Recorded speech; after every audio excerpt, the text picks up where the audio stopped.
여러분 안녕하세요. 오늘은 많은 분들이 사주를 보면서 도대체 내 사주가 좋은 사주인지 나쁜 사주인지 또 좋은 사주라고 하면 어떠한 조건을 갖춰야 되는지 궁금해 하십니다. 그래서 제가 지금 몇 가지 가장 중요한 키포인트 몇 가지만 추려서 말씀드리겠습니다. 물론 사주를 판단하는 데 있어서 여러 가지가 있기 때문에 몇 가지로 딱 해서 좋다 나쁘다 구분 짓기가 쉽지는 않습니다. 하지만 그래도 기본적으로 갖춰야 할 조건이 있기 때문에 그러한 부분에서 가장 핵심적이고 중요한 내용만 말씀드릴 테니까 한번 잘 들어주시면 좋겠습니다. 자, 나름대로 좋은 사주라는 것은 일단 첫 번째로 사주는 음양 오행학이기 때문에 음양의 조화가 좋아야 됩니다. 즉 음의 기운과 양의 기운이 골고루 잘 갖춰져 서로 조화를 이루어야 된다 이 말입니다.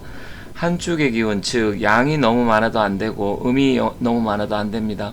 세상 모든 만물의 이치가 똑같듯이 사람도 살아가는 데 있어서 남녀가 서로 어느 정도 비슷한 동수를 이루었을 때 자연적으로 모든 게 순리대로 가지, 어떤 예를 들어서 남자만 너무 많다든지 여자만 또 너무 많다든지 하면 세상에 살아가는 데 있어서 모든 부분이 매끄럽지 못하게 됩니다. 사주 역시도 이러한 음양이 잘 조화가 이루어져야 된다. 그래서 예를 들어서 음양은 뭐냐 그러면 내가 여름에 화기를 많이 갖고 있으면 차가운 금수의 기운이 있어야 되고, 또 겨울에 냉한 기운이 있으면 따뜻한 태양의 기운이 있어야 됩니다. 그런 걸 음양의 조화라고 하고, 남자가 있으면 여자가 있고 하늘이 있으면 땅이 있듯이 이러한 만물의 이치가 똑같다 이렇게 보시면 됩니다.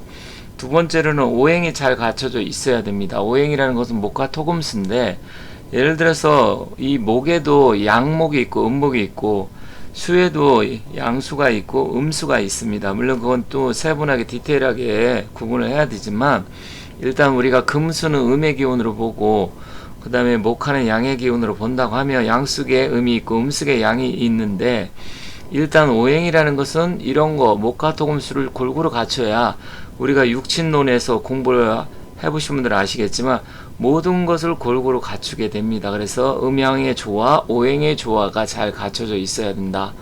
그리고 세 번째는 사주가 좀 힘있고 기세가 좋아야 됩니다. 물론 이건 신강을 논하는 건 아닙니다. 물론 신강한 사주가 힘이 있는 건 맞지만 너무 신강해도 안 되고요. 사주가 적당하게 힘이 있으면서 그 힘 자체가 기운이 좋고 생조를 잘 받고 뿌리가 튼튼해야 됩니다. 그래서 그러한 부분을 잘 보셔야 되고, 네 번째는 격을 잘 이루고 용희신이 뚜렷해야 됩니다. 물론 격은 계속 바뀝니다. 정제격, 편제격에서부터 특수격에서 특별격도 있고요.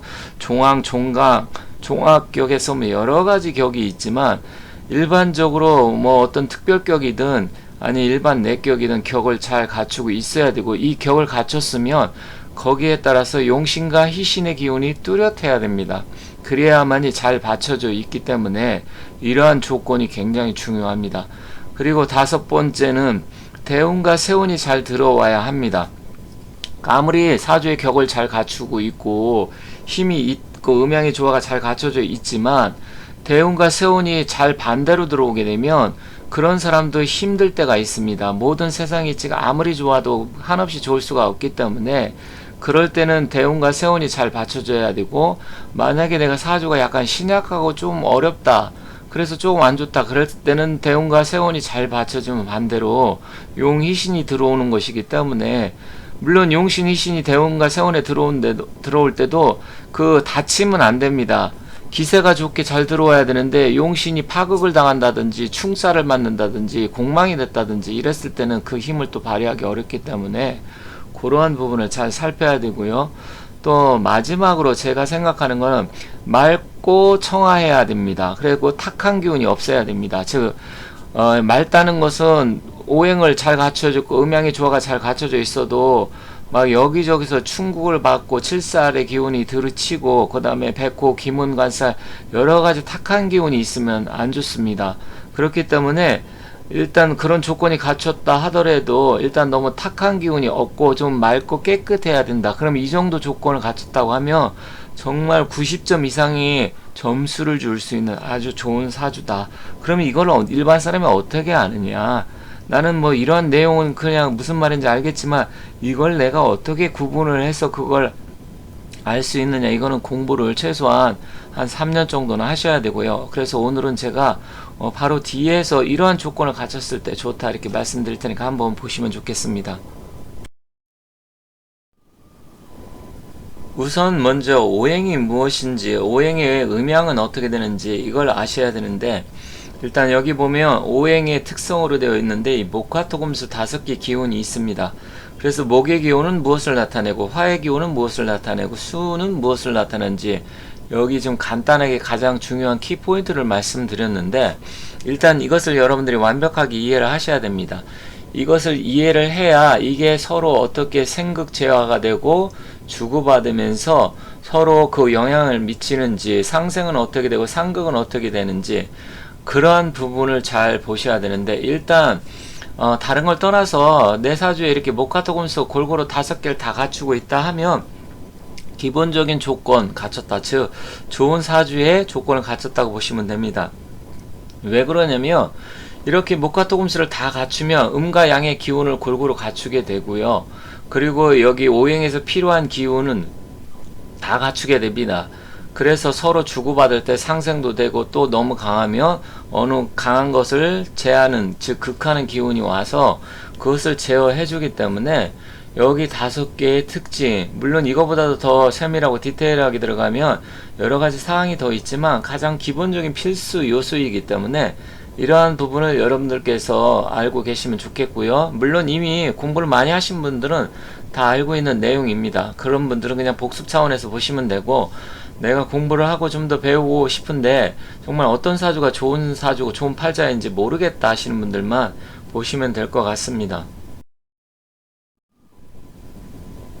사주의 기본 구성을 보도록 하겠습니다. 자, 여기 보시면 사주는 기본적으로 연월 일시 이렇게 4개의 기둥으로 되어 있습니다. 그걸 사주라고 하고, 2개씩 글자가 있어서 8개가 돼서 사주 팔자라고 합니다. 이건 뭐 일반적으로 다 알고 계시는 내용이지만, 그렇다고 하면 보통 이 일에 지금 동그라미가 쳐져 있는데, 내가 태어난 날에 일간이 목이냐 화냐 토냐 이 기운에 따라서 나머지 7글자가 어떻게 상생과 상극을 주고받는지 이걸 보시면 됩니다. 그래서 한눈에 딱 태어난 날의 일간을 보시고 나머지 7글자가 어떻게 됐냐. 그런데 여기 글씨체에 보면 색깔이 입혀져 있는데, 목의 기운은 청색이고 화는 붉은색이고, 그 다음에 토는 노란색, 금은 흰색, 수는 검은색으로 되어 있습니다. 그래서 갑자년, 정묘월, 갑진일, 무신시에 태어났다. 이게 기본 사주 구성입니다.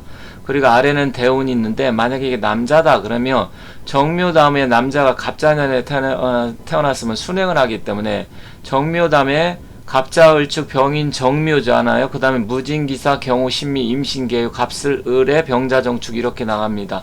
그러니까 정묘 다음에는 무진기사 경우신미 이렇게 되겠죠.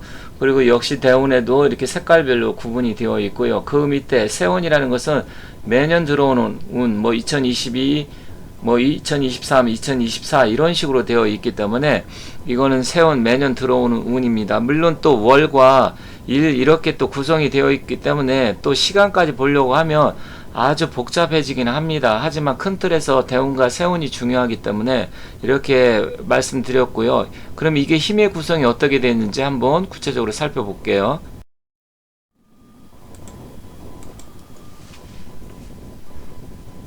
일단 사주를 처음 볼 때 일간을 보고 일간을 중심으로 해서 음양의 조화가 어떻게 되어 있는지 보셔야 됩니다. 자, 이거는 간목이 묘월에 태어났기 때문에 양인살을 갖고 있으며 제왕지를 갖고 있습니다. 그렇다 보니까 간목이 굉장히 강하겠죠.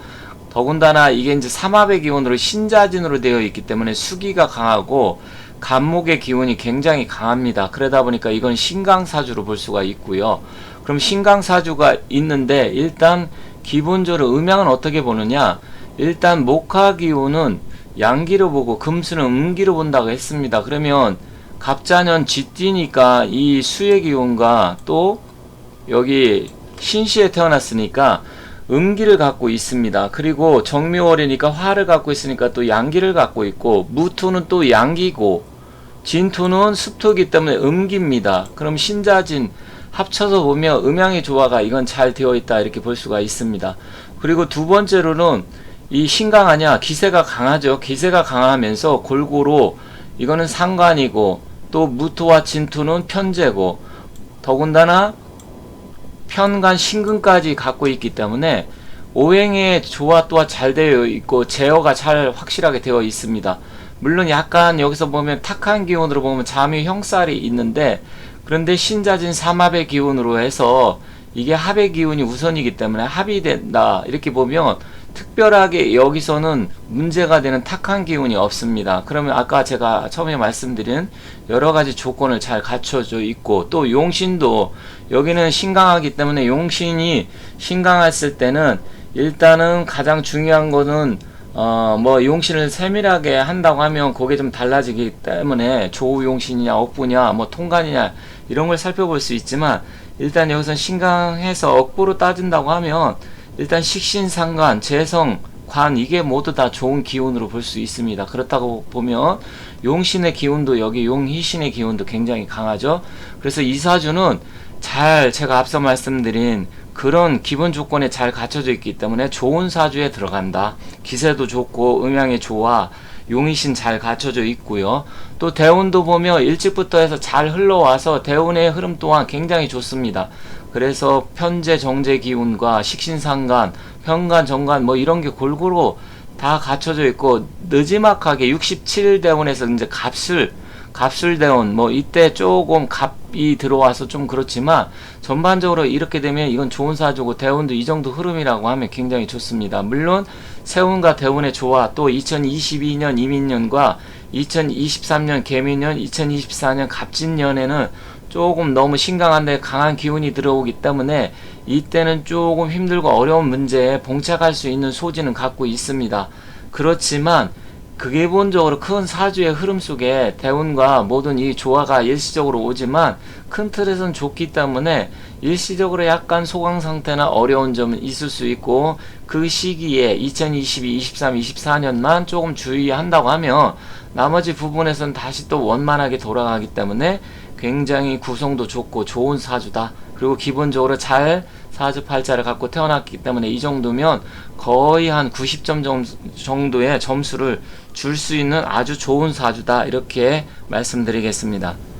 시간 관계상 오늘은 한 가지 예를 들어서 말씀드렸지만 다음에 또 다른 사주 구성이 어떻게 됐는지 워낙 경우의 수가 많기 때문에 다 일일이 말씀드릴 수는 없지만 기본적으로 그래도 또 좋은 구성과 나쁜 구성은 어떻게 된 건지 다음 시간에 또 올리도록 하겠습니다. 감사합니다.